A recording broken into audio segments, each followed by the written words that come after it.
যে আমাৰ মুখ্যমন্ত্ৰী ডাঙৰীয়া কৈছে যে মই ইস্তেমাত যাম, তাত জুবিনৰ ফটো আছে নে নাই মই দেখিম। জুবিন নহয়, মাইকেল জ্যাকসন যদি হয় বিশ্ব সিঙ্গার, এইজন যদি হয়, এইজন নহয়, আমাৰ নবী মুহাম্মদ সাল্লাল্লাহু আলাইহি সাল্লাম।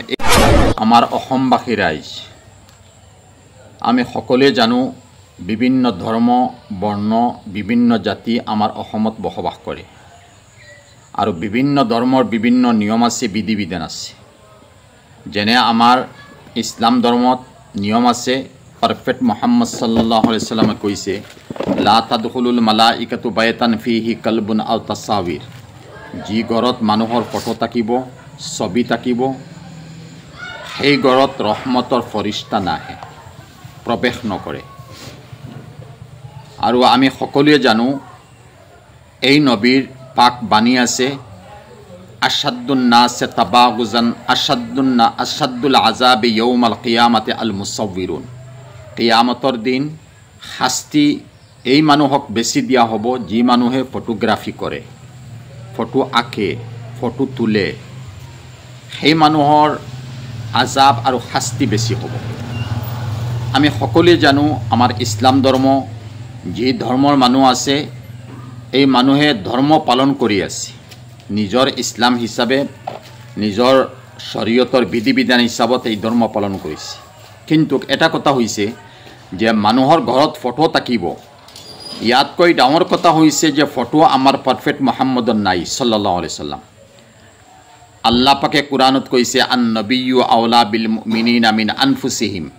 যিসকল মুছলমান আছে, মুছলমানৰ সম্পদ, মুছলমানৰ ল'ৰা ছোৱালী, মুছলমানৰ মাক বাপেক আছে, ইয়াতকৈ আৰু উত্তম, ইয়াতকৈ আৰু বেছি মহব্বত আৰু প্ৰেম প্ৰীতি হ'ব লাগে আমাৰ ৰসুলৰ লগত।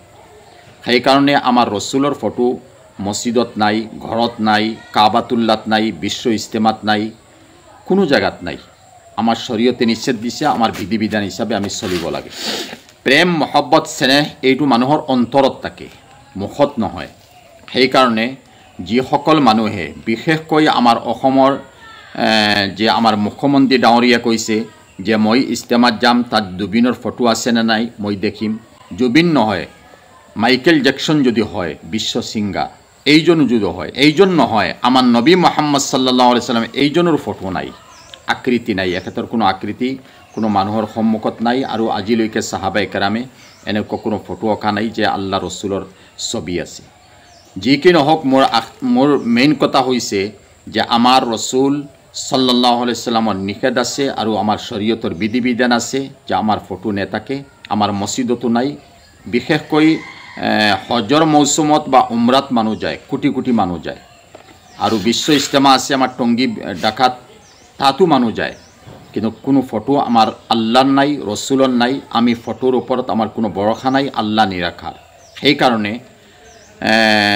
যি কথা এখেতে কৈছে যে ফটো আছে নে নাই মই দেখিম, জুবিন গাৰ্গৰ লগত অসমীয়া মানুহৰ মুছলমানৰ মিয়াসকলৰ স্নেহ মহব্বত আছে কি নাই, আপুনি কি দেখিব? আমাৰ ৰসুলৰ যি ফটো নাই, আমাৰ আল্লাহৰ ফটো নাই। আৰু আমি যি হিচাপত চলি আছোঁ, আমি ইবাদত বন্দেগী কৰি আছোঁ, আমাৰ শৰীয়তৰ বিধি বিধানৰ হিচাপত আমি কৰিম।